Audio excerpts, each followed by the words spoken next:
Вот нашел доски. Лежали доски годами, ненужные, сохли.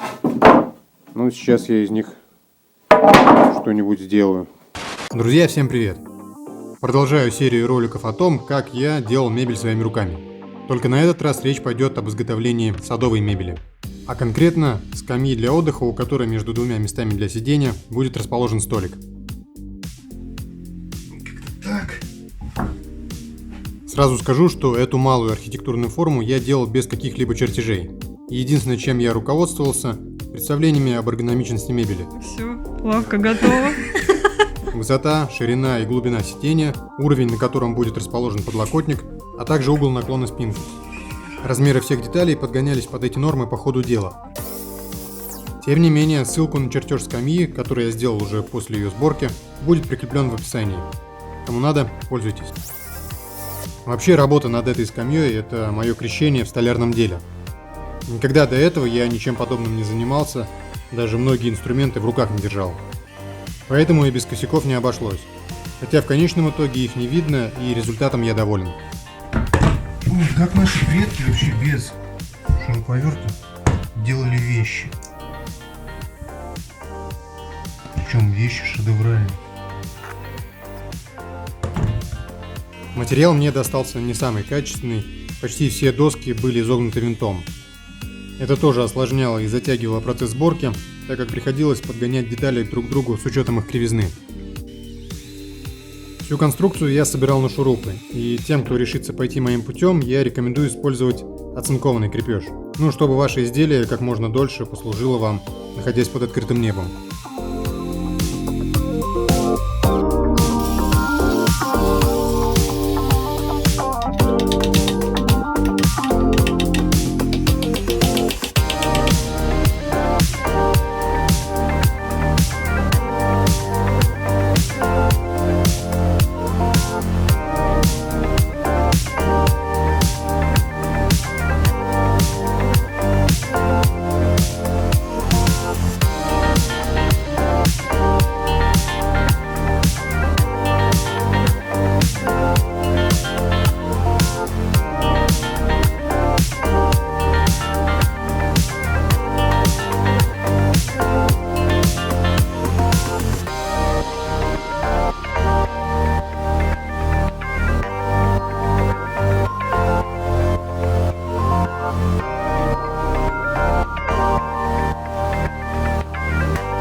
Как вы видите, я использовал достаточно толстые доски и почти всегда скреплял их без предварительного сверления. Но в отдельных случаях, когда я считал, что шуруп может расколоть древесину, я все же засверливался, чтобы снять напряжение в доске.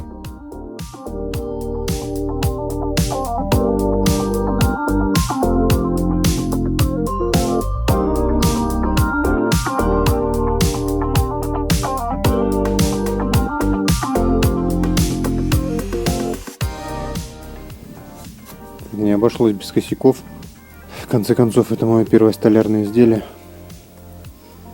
Вот здесь не получилось сделать зарез.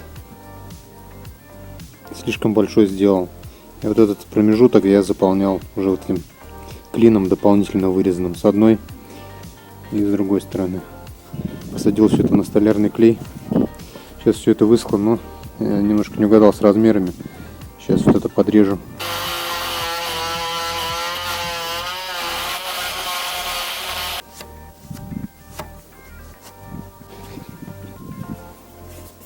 Вообще классная вещь.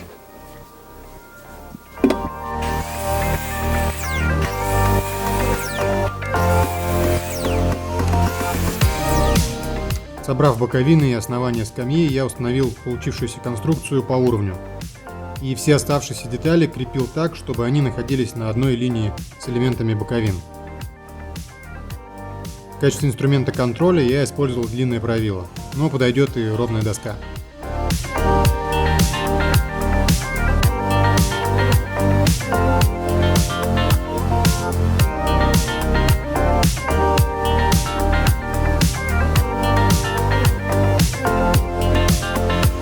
Так, а вот тут я прикрутил опору спинки не с той стороны. Придется переделывать.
Итак, осталось прикрутить пару деталей.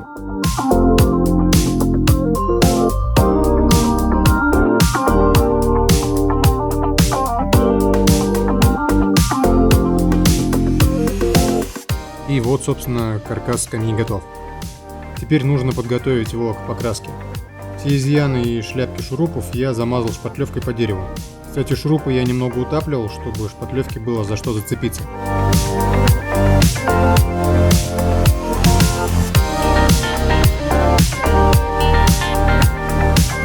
Ну и после того, как все высохло, я убрал лишнее шлифмашинкой.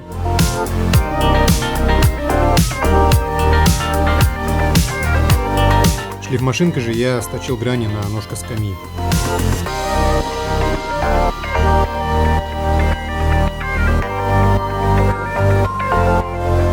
Для каркаса нашей новой скамьи мы выбрали зеленый цвет.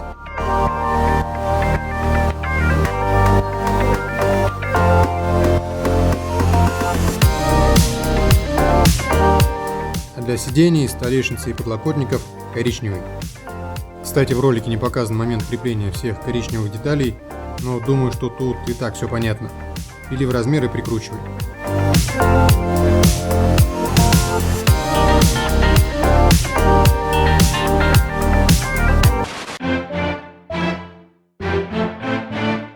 Вот такая получилась скамья. Из природного материала и в природных цветах. Теперь во дворе есть место, где можно передохнуть от домашних дел, а в хорошую погоду позавтракать или попить чайку на свежем воздухе.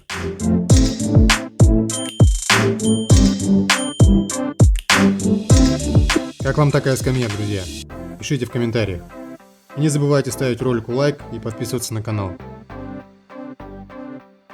Всем добра и творческих успехов. До новых встреч!